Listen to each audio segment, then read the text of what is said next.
Ladies and gentlemen, welcome once again to yet another episode of the Wrestling vs. the World podcast. Oh boy, I was not looking forward to this one, but you know what? I made mention of this in the episode talking about how fans overuse the term buried in different variations.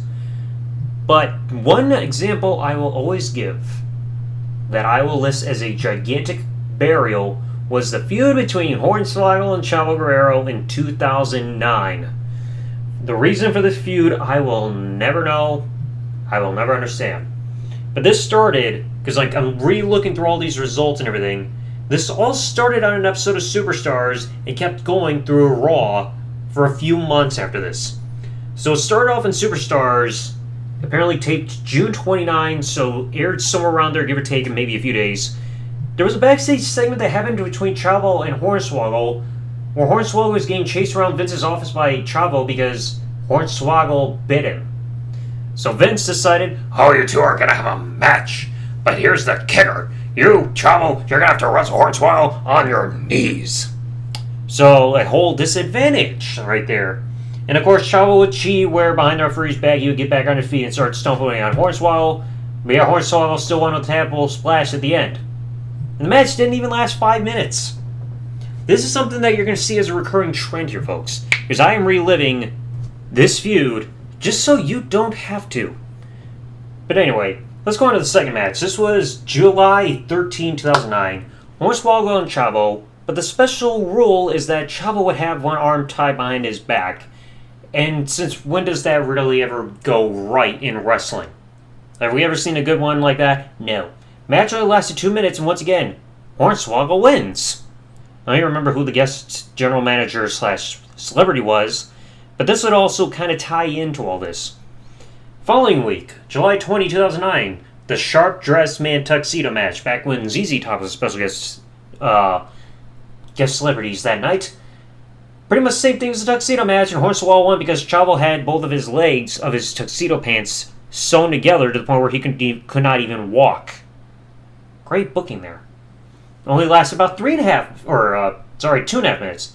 The next week, July 27, CHAVO is freaking blindfolded. He loses in 3.5 minutes to Hornswoggle, even again after cheating and temporarily catching a peek of Hornswoggle underneath the hood while the referee was not looking.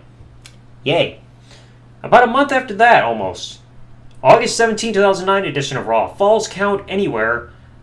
CHAVO loses to Hornswoggle in a Falls Count Anywhere match in less than 2.5 minutes.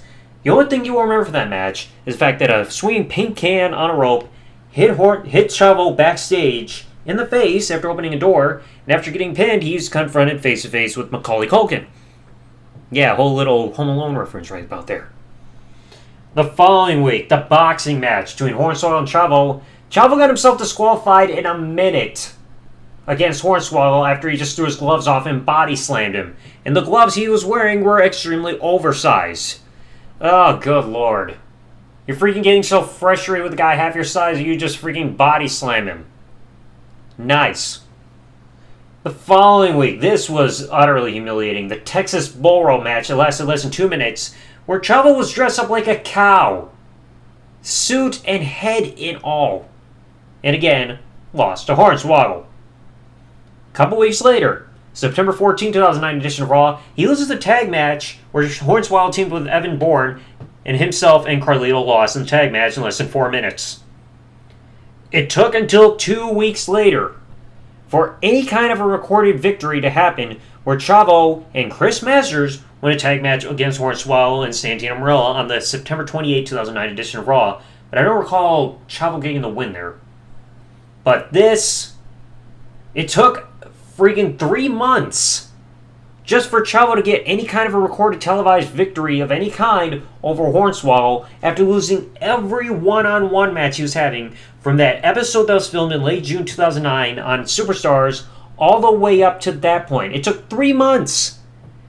During the feud, Hornswoggle was constantly humiliating CHAVO to the point where CHAVO got on the mic and he admitted defeat to Hornswoggle, saying he couldn't take it anymore and he wins. Yet the feud kept going. Cedric the Entertainer was even a special guest celebrity host of Raw at one point. And he even got, right there on stage, talking to Santino Marella, it's like, oh, it's not like he's actually losing to the guy. He realizes, oh shit, he is actually losing to the guy. It's like, oh my god. Like, this was a common thing. You either saw Chavo feuding with a celebrity guest host or Hornswoggle, sometimes both at the same time. He even got his ass kicked by Bob Barker, and I'm not saying that's a bad thing because Bob Barker is a badass. Anybody who's anybody respects the man. But Chavo was just getting his ass kicked and humiliated, mostly by Hornswoggle. Hornswoggle is like half of his height. He's getting embarrassed by this little guy in all of these customized matches, week after week, for freaking 3 months. In all of these matches. I mean, like I said, one arm tied behind the back, having to wrestle on your knees, the tuxedo match, being blindfolded, false count anywhere, boxing match, Texas bull rope. And yet he's losing these extremely short matches, looking like a fool, and like I said, on freaking mic, after a loss, he admitted defeat to Hornswoggle. He's like, I've had it, you win. This was the feud I think we can all say killed Chavo Guerrero's career. I mean, some people may remember some of the stuff he did in TNA where he teamed up with Hernandez. Maybe they remember the fact that he was a mentor on NXT when it was the whole game show format. Maybe people remember some of the stuff he did in Lucha Underground. But his career has never honestly been the same after this for whatever reason. I'm never gonna, like I said, understand who booked this feud or why, but whoever did deserves a punch to the face, because this was absolutely disgraceful. I'm not saying Chavo is a world champion material wrestler. I mean, he's a great mid-card at the least. Maybe upper card if booked right. But I mean, he's not on the same level as Eddie Guerrero. I think we can all say that. But this feud was absolutely unnecessary. And it's like, who was pissed off at him backstage to the point where they booked him in this shit? This was rightfully voted as the worst feud of 2009. I mean, a man who's part of the Guerrero family, one of the most respected families in the business, losing to a guy who is half of his height. I mean, I remember this was right after Vickie departed from the company for a few months to spend time with her family, and during that time she also lost weight and changed her appearance and everything. But I mean, could it have something to do with that?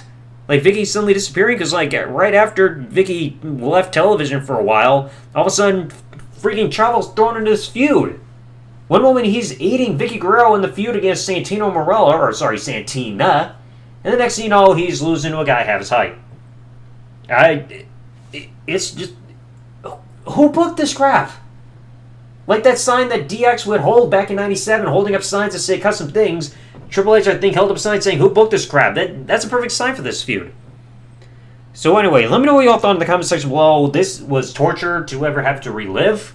I had to actually look all over the internet just to try to find the full match for Hornswoggle and Chavo Guerrero back for the first match in Superstars to see what the frick happened. And then watching all these matches makes me want to freaking drink a shitload of alcohol until my liver explodes.